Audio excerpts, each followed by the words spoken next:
قرآن پاک میں الحمدللہ ہم 30واں پارہ بھی نصف ہمارا مکمل ہو چکا ہے۔ آج ہم 2 صورتیں پڑھیں گے، سورۃ الشمس اور سورۃ اللیل۔ یہ دونوں صورتیں جو ہیں وہ جوڑا ہیں، کیونکہ ان کے اندر ایک ہی طرح کے مضامین بیان ہوئے ہیں اور شروع میں کچھ قسمیں کھائی گئی ہیں۔ 8 قسمیں، پہلی 8 آیات میں مختلف قسمیں کھائی گئی ہیں۔ سورۃ الشمس میں پھر مرکزی مضمون بیان کیا گیا ہے۔ اسی طرح سورۃ اللیل میں بھی پہلی 4 آیات میں کچھ قسمیں کھائی گئی ہیں اور پھر مرکزی مضمون جو ہے بیان کیا گیا ہے۔ اور ان دونوں کا مرکزی مضمون جو ہے وہ تزکیہ نفس ہے، یعنی دنیا میں اپنے آپ کو پاک کرنا تاکہ وہ اصل کامیابی یعنی آخرت کی کامیابی ملے۔ تو شروع کرتے ہیں۔ اعوذ باللہ من الشیطان الرجیم، بسم اللہ الرحمن الرحیم۔ سورۃ الشمس والشمس وضحاها والقمر اذا تلاها والنہار اذا جلاها واللیل اذا یغشاها والسماء وما بناها والارض وما طحاها ونفس وما سواها فألهمها فجورها وتقواها قد افلح من زکاها وقد خاب من دساها۔ صدق اللہ العظیم۔ جیسے میں نے ابھی بیان کیا ہے کہ یہ دونوں صورتیں جو ہے نا جوڑا ہیں اور اس میں مرکزی مضمون جو ہے وہ جو ہے نا تزکیہ نفس کے حوالے سے ہے، لیکن اللہ تعالیٰ نے شروع میں جو سورۃ الشمس کی پہلی 8 آیات ہیں اس میں مختلف قسمیں کھائی ہیں یا یاد فرمائی ہیں۔ والشمس وضحاها، قسم ہے سورج کی اور اس کی دھوپ کی، اس کی دھوپ چڑھنے کی۔ ضحا دھوپ کو کہتے ہیں جب سورج کی روشنی اتنی ہو جاتی ہے کہ اس میں پھر گرمی بھی شروع ہو جاتی ہے۔ پہلے بھی ہم اس پہ بات کر چکے ہیں کہ جب بھی اللہ تعالیٰ کسی چیز کی قسم کھاتے ہیں تو اس چیز کی اہمیت ایک طرح سے واضح ہوتی ہے، اور پھر جس پر قسم کھائی گئی ہوتی ہے مقسم علیہ جس کو کہتے ہیں، اس کی بھی اہمیت جو ہے نا واضح کرنا مقصد ہوتا ہے۔ تو یہاں پہ سورج کی اور اس کی دھوپ کی قسم کھائی گئی ہے۔ تو میں آج ہی تیاری کر رہا تھا درس کی، تو ایسے ہی میرے ذہن میں آیا۔ اب مفسرین نے سورج اور سورج کی دھوپ کے اوپر کوئی زیادہ ڈیٹیل میں جا کے بحث نہیں کی، لیکن آج کے ہم جو انسان ہیں اور خاص طور پہ سائنس کی ایج کے جو لوگ ہیں، اور جیسا کہ آج کل آپ ہر چیز پہ گوگل کر لیتے ہیں، تو اگر آپ سن کے اوپر گوگل کریں دی بینیفٹس آف سن، سورج کے کیا فوائد ہیں یا دھوپ کے کیا فوائد ہیں، تو ہو سکتا ہے آپ کو اچھی خاصی ڈیٹیل میں چیزیں مل جائیں۔ تو عام طور پہ ہمیں بتایا جاتا ہے کہ دھوپ کے یہ فائدے ہیں، وٹامن ڈی بھی ملتا ہے اور اس کے کیا کیا فائدے ہیں، اور اگر 8-10 دن سورج طلوع ہی نہ ہو تو پھر ہمیں پتہ چل جائے گا کہ سورج کی کیا اہمیت ہے۔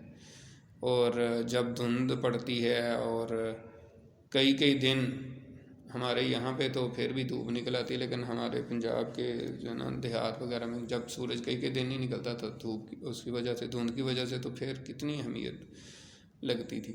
تو یہ اللہ تعالیٰ کا نظام ہے، اللہ تعالیٰ نے جو بھی چیز پیدا کی ہے اس کی بہت زیادہ اہمیت ہے۔ والقمر اذا تلاہا، اور چاند کی قسم جب وہ اس کے پیچھے آتا ہے، یعنی سورج کے پیچھے آتا ہے۔ چاند کی بھی اپنی بہت اہمیت ہے اور اس کے ساتھ بھی بہت سے نظام جڑے ہوئے ہیں، جیسے ہمارا قمری نظام جو ہے کیلنڈر کا، چاند دیکھ کے ہم عید کرتے ہیں اور چاند دیکھ کے ہم روزے شروع کرتے ہیں۔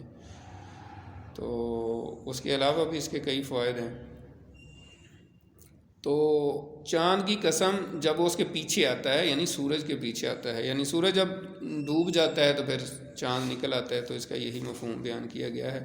والنہار اذا جلاہا، اور دن کی جب وہ سورج کو روشن کر دیتا ہے، واللیل اذا یغشاہا، اور رات کی جب اسے ڈھانپ لیتی ہے۔ یہاں پہ جو دن کو کہا گیا کہ وہ سورج کو روشن کر دیتا ہے، تو اصل تو سورج ہی روشن کرتا ہے دن کو، لیکن ایک لٹریچر کے حوالے سے ادبی انداز سے بات کی گئی ہے کہ جیسے رات ڈھانپ لیتی ہے سورج کو، اسی طرح دن جو ہے وہ اس کو روشن کر دیتا ہے۔ وَالسَّمَاءِ وَمَا بَنَاهَا، اور آسمان کی اور اس ذات کی قسم جس نے اس کو بنایا ہے۔ وَالْأَرْضِ وَمَا طَحَاهَا، اور زمین کی اور اس ذات کی قسم جس نے اس کو بچھایا ہے۔ وَنَفْسٍ وَمَا سَوَّاهَا، اور انسانی نفس کی اور اس ذات کی قسم جس نے اسے ٹھیک ٹھاک بنایا ہے۔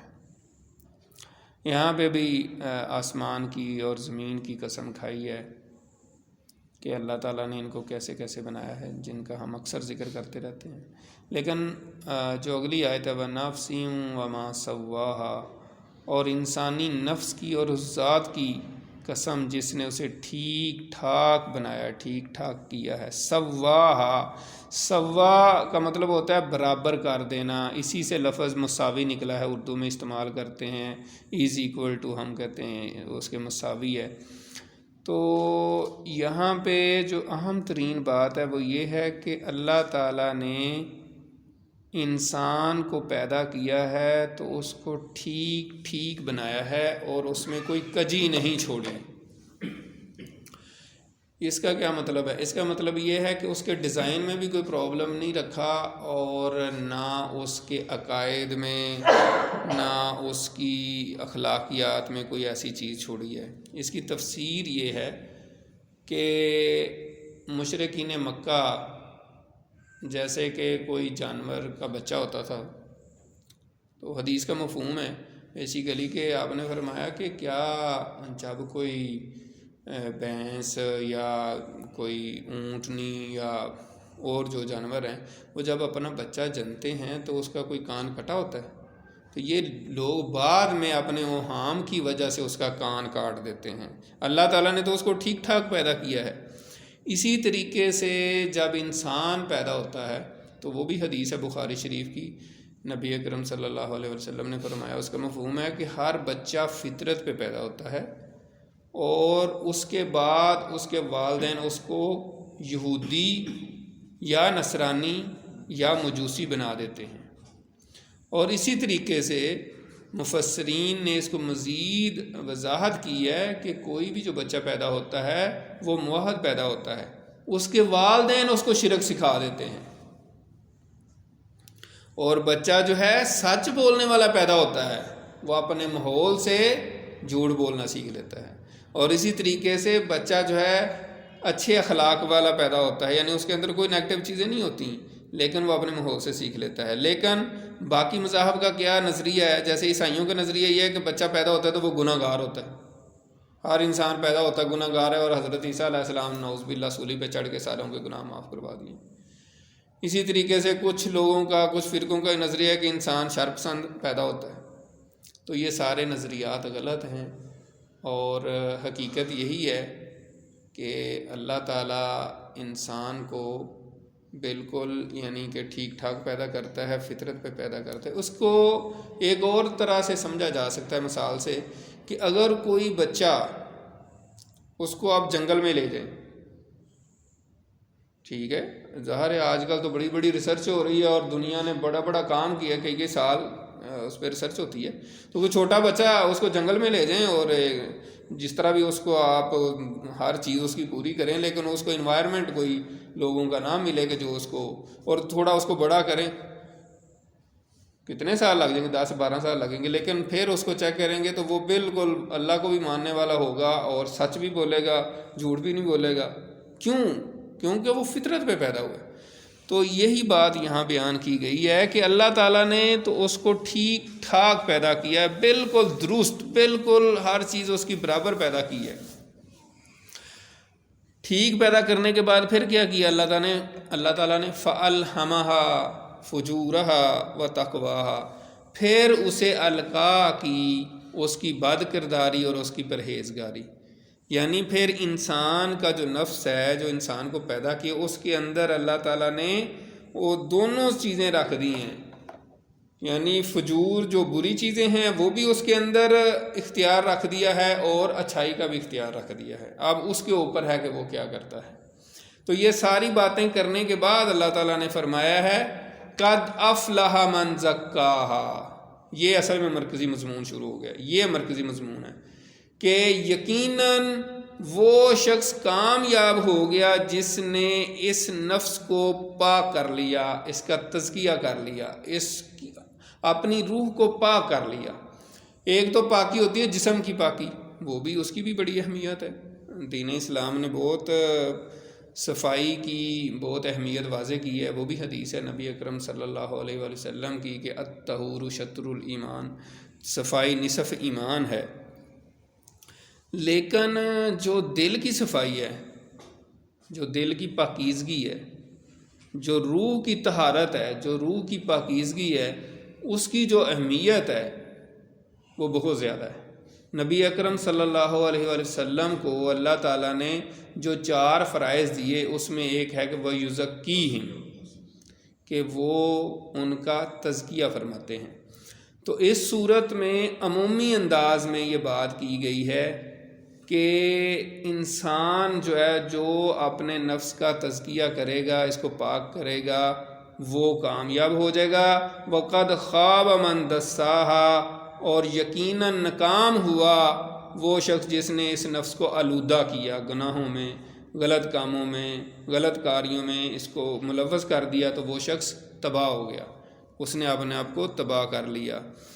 اب سوال یہ ہے کہ تزکیہ کیا ہے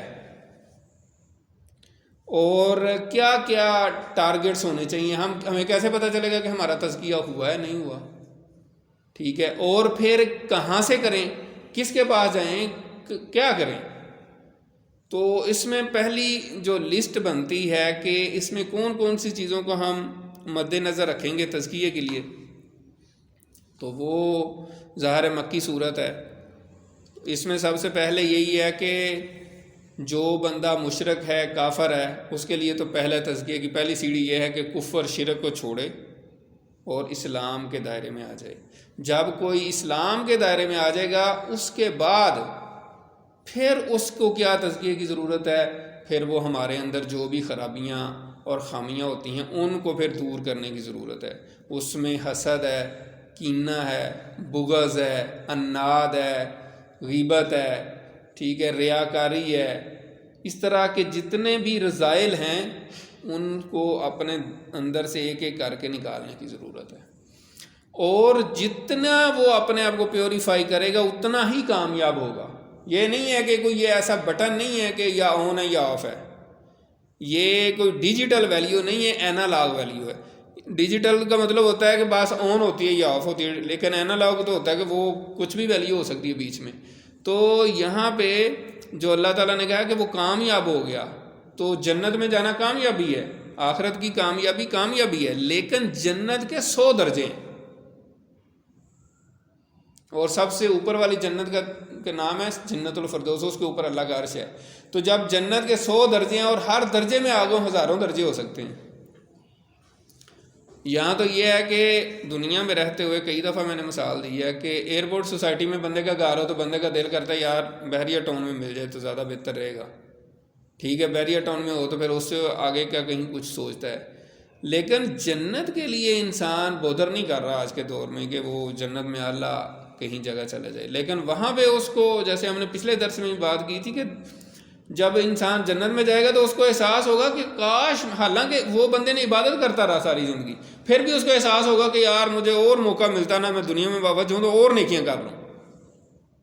اس طرح ہوگا جنت میں جب جائے گا نا، تو اس کو پھر احساس ہوگا کہ یار میں نے تو تھوڑا سا اور نیکیاں کرا تو وہ اوپر والا تو بڑا، اس میں تو بہت کچھ ہے۔ تو یہاں پہ ایک تو یہ ہے کہ یہ رذائل ہیں، جتنا کوئی ان میں اگر سب کو ایبسولیوٹلی جتنے بھی خامیاں ہیں، خرابیاں ہیں، ان کو نکال دے گا تو ظاہر ہے وہ اس کا درجہ ہائی ہوگا۔ جیسے اب بچوں کے رزلٹ آتے ہیں، آج کل آ رہے ہیں، میری بیٹی کا بھی رزلٹ آیا ہے، تو اب ہر بچہ کہہ رہا ہے کہ کتنے مارکس آئے ہیں آپ کے، ٹھیک ہے، 505 میں سے کسی کے 494 ہیں، کسی کے 495 ہیں، کسی کے پورا 500 ہے، تو وہ ایک ایک نمبر کا پھر جو ہے نا وہ میٹر کر رہا ہے کہ ہائے اس کے تو اتنے ہیں، اس کے مجھ سے زیادہ ہیں، اس کے اس سے زیادہ ہیں، حالانکہ پاس تو سارے ہی ہیں۔ تو پاس ہونا کافی نہیں ہوتا، جب آپ پاس ہوں گے پھر آپ کو پتہ چلے گا کہ اس کے درجات بھی ہیں۔ تو اعلیٰ سے اعلیٰ درجے کے لیے جیسے دنیا میں انسان کوشش کرتا ہے تو آخرت کے لیے بھی کرنی چاہیے، اور آخرت میں فیل بھی ہوگا۔ تو ایک تو یہ بات ہے کہ جتنے رذائل ہیں، جتنی خرابیاں ہیں، وہ انسان جتنی زیادہ اپنے اندر سے نکالے گا اتنا ہی وہ زیادہ کامیاب ہوگا. اگر جتنی کم ہوں گی، فرض کریں اس نے 2-3 تو ختم کر لی ہیں، وہ کسی سے حسد نہیں کرتا، لیکن خدا نہ خواستہ اگر وہ ریاکاری کرتا ہے تو ظاہر سی بات ہے اس کا درجہ وہ تو نہیں ہوگا. اسی طرح اگر اس کے اندر جو ہے نا کینہ ہے، ٹھیک ہے، لیکن وہ ریاکاری نہیں کرتا اور حسد بھی نہیں کرتا، تو یہ بھی غلط. مطلب ہر طرح کی خرابی کو نکالنے کی کوشش کرنی چاہیے. اور پھر یہ کیسے نکلے گی، یہ دوسرا سوال ہے. ظاہر ہے آٹومیٹیکلی تو نہیں نکل سکتی نا کہ میں نے خواہش کی اور سارا کچھ باہر چلا گیا، ایسا تو نہیں ہوتا. نہ اپنے خیالوں سے بندے کے اندر کی صفائی ہو سکتی ہے کہ میں نے سوچنا شروع کر دیا، پروسیس کر رہا ہوں اور نکل جائے گا سارا کچھ، ایسا نہیں ہوتا. تو اسلامک تاریخ جو ہے وہ اس بات کی گواہ ہے کہ جو ہے نا بزرگ ہوتے ہیں اور ان کے پاس آپ جاتے ہیں اور ان کے پاس بیٹھتے ہیں. اچھا، اس میں ہمارا جو اسلامک ایک ماحول ہے آج کا، اگر دور کی میں بات کروں تو مختلف رائے پائی جاتی ہیں لوگوں کی اور مختلف فلسفی پائی جاتی ہے. تو اس میں ایک لفظ سے اگر کسی کو اعتراض ہو، فار ایگزامپل پیر کا لفظ، تو بے شک وہ نہ استعمال کریں. آپ کا کوئی مربی ہونا چاہیے جس کے آپ پاس بیٹھیں اور وہ آپ کو بتائے یار یہ آپ کے اندر خامی ہے، یہ جو ہے نا اس کو آپ تھوڑا درست کر لیں. یا آپ کا کوئی استاد ہونا چاہیے جو آپ کو آپ کی غلط باتوں کا بتائے اور صحیح باتوں کا بھی بتائے. خاص طور پہ غلط باتیں جو ہیں، غلط جو آپ کے اندر جو ایسی چیزیں ہیں. اسی طرح آپ اس کا نام کوئی پروفیسر رکھ سکتے ہیں کہ میرے پروفیسر صاحب بڑا اچھا مجھے بتاتے ہیں. کوئی ڈاکٹر رکھ سکتے ہیں. یعنی ضروری نہیں ہے کہ اس کا نام آپ پیر ہی رکھیں، لیکن عام ہماری کنونشنل جو ہے اس میں پیر کا لفظ استعمال کیا جاتا ہے اور پراپر ان کا ایک میتھڈ ہے. میتھڈ مین یہ ہے کہ انہوں کی خانقاہیں ہوتی ہیں، وہاں پہ وہ ایک سلسلہ ہوتا ہے، وہاں لوگ جاتے ہیں اور ایک وقت گزارتے ہیں. تو وہ دنیا سے کٹ کے تھوڑا سا ویسے بھی جو ہے نا وہ صحاب صفہ کے واقعات جو ہے نا، صحاب صفہ جو صحابہ کرام تھے جو مسجد میں بیٹھے رہتے تھے اور ان کا کوئی اور کام نہیں ہوتا تھا، تو وہ حضور پاک کا دیدار ہی کرتے رہتے تھے اور یہی کام کرتے تھے. اسی وجہ سے حضرت ابو ہریرہ رضی اللہ تعالیٰ عنہ انہیں 5000 سے اوپر احادیث روایت کر لی ہیں نا. حالانکہ انہوں کو مسلمان ہوئے 3 سال بھی نہیں ہوئے تھے، 3 سال سے زیادہ عرصہ نہیں ہوا تھا، 7 ہجری میں مسلمان ہوئے. تو تزکیے کے لیے ضروری ہے کہ ایسے لوگوں کی صحبت اختیار کی جائے، نیک لوگوں کی صحبت. جیسے قرآن پاک میں آتا ہے وَكُونُوا مَعَ الصَّادِقِينَ، سچوں کے ساتھ ہو جاؤ، نیکوں کے ساتھ ہو جاؤ. ایسی کمپنی، ایسے لوگوں کے ساتھ آپ بیٹھیں گے تو آپ کے اوپر اس کے پازیٹیو اثرات مرتب ہوں گے. جب آپ اوباشوں کی اور لا دینوں کی اور غیر یعنی کہ اسلامک لوگوں کے پاس بیٹھیں گے، لبرل اور سیکولر قسم کے لوگوں کی محفل میں بیٹھیں گے جن کا دین سے لینا دینا نہیں ہے، وہ دین کا مذاق اڑاتے ہیں، تو ظاہر سی بات ہے کچھ نہ کچھ آپ کو مل ہی جائے گا. آپ کہیں گے ہاں یار یہ بات تو آپ کی ٹھیک ہے، بہرحال میں کہیں کہہ نہیں سکتا، لیکن یہ بڑی لاجیکل لگ رہی ہے. ایسا ہی ہے نا، جیسے پازیٹیولی مثال دی جاتی ہے کہ آپ خوشبو بیچنے والے کے پاس، عطر بیچنے والے کے پاس بیٹھیں گے تو آپ اسے خوشبو نہ بھی خریدیں تو کچھ نہ کچھ تو خوشبو آپ کو مل جائے گی. آپ نہ خریدیں، وہ وہاں بیٹھیں گے خوشبو تو آ ہی جائے گی. اور اگر بھٹی والے کے پاس بیٹھیں گے جو بھٹی وہ چلا رہا ہے اور اس سے دھواں بھی اٹھ رہا ہے اور چنگاڑیاں بھی اٹھ رہی ہیں، تو ظاہر سی بات ہے اگر چنگاڑی نہیں پڑی، آپ کے کپڑے نئے بھی جلائے تو دھواں تو آپ کو ملے گا، چہرہ تو کالا ہو ہی جائے گا تھوڑا بہت. تو یہ چیزیں ہیں. اور یہ قرآن مجید اللہ تعالیٰ ہمیں اس میں فرما رہے ہیں کہ کامیاب وہ ہو گیا شخص جس نے اپنا تزکیہ کیا، اپنی روح کو پاک کیا، اپنا اندر صاف کیا. وقد خاب من دساہا، اور یقیناً ناکام ہوا وہ جس نے اپنے نفس کو آلودہ کیا. جو پھر رہا ہے، آوارہ ہے، جدھر کو مرضی منہ اٹھا کے جا رہا ہے، حرام حلال کی تمیز نہیں ہے، اس کو کچھ پتہ ہی نہیں ہے کس چیز سے اللہ نے منع کیا ہے، کس سے نہیں منع کیا، تو ظاہر سی بات ہے ایسا شخص پھر ناکام ہی ہوگا. اب اگر یہ ایک انڈیویجول کی بات ہے تو اسی طرح قومیں بنتی ہیں. ظاہر ہے جو قوم کے افراد اپنا تزکیہ کریں گے تو وہ قوم بہتر سے بہتر ہوتی جائے گی، اور جو قوم جو ہے نا لاپرواہی کرے گی اور حق اور باطل میں باطل کا انتخاب کرے گی اور فسق و فجور کو انتخاب کرے گی، شرک کا انتخاب کرے گی، تو ظاہر سی بات ہے وہ ناکام ہوگی.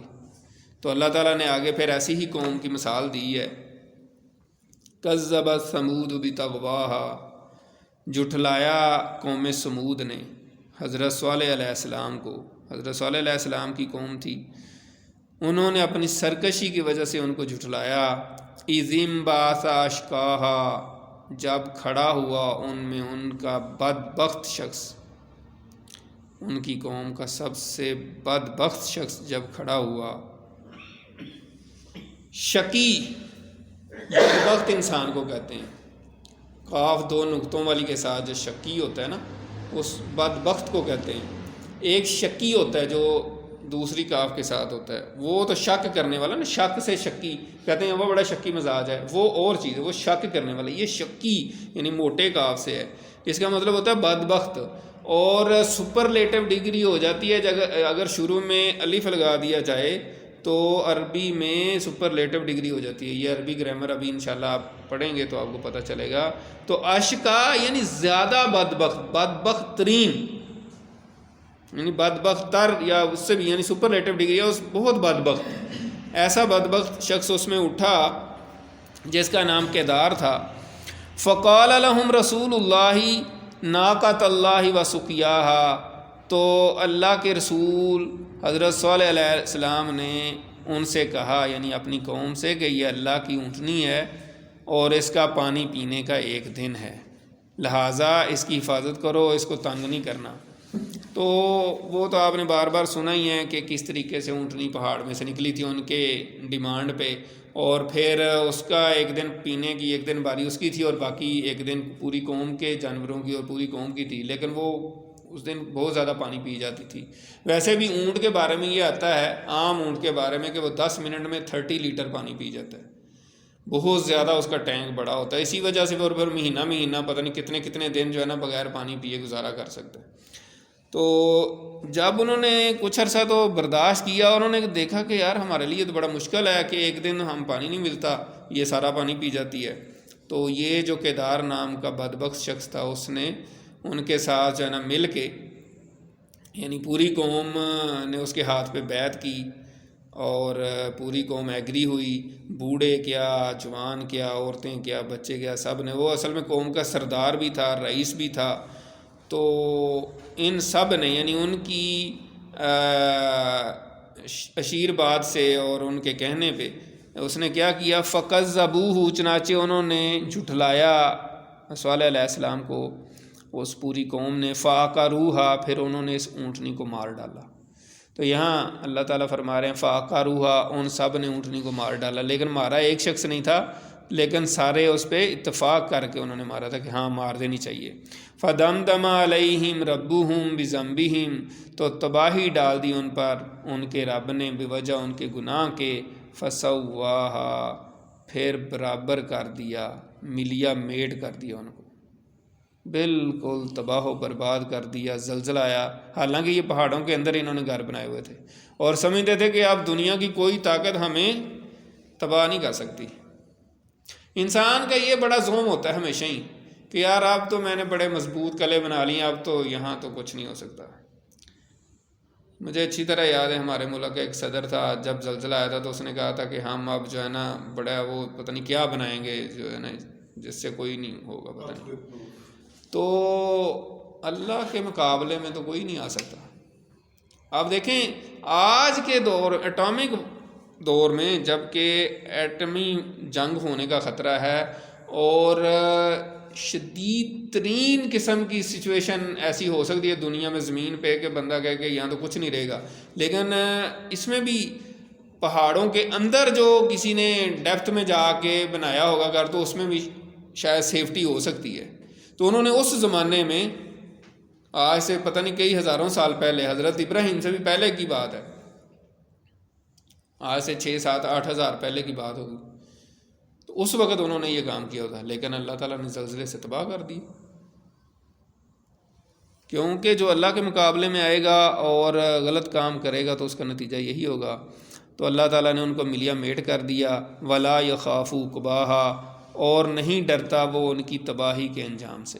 یعنی اللہ تعالیٰ جس قوم کو تباہ کر دے، پھر اس کو ڈر نہیں ہوتا کہ یار بعد کچھ کرنا لین میرے خلاف کوئی پتہ نہیں کچھ کر نہ لے، اس کو کسی چیز کی پرواہ نہیں ہو. جس کو تباہ کر دے تو اس کو کس چیز کا ڈر ہے؟ اس کے مقابلے میں کون آ سکتا ہے؟ تو اس لیے اللہ تعالیٰ سے ڈرنا چاہیے. اور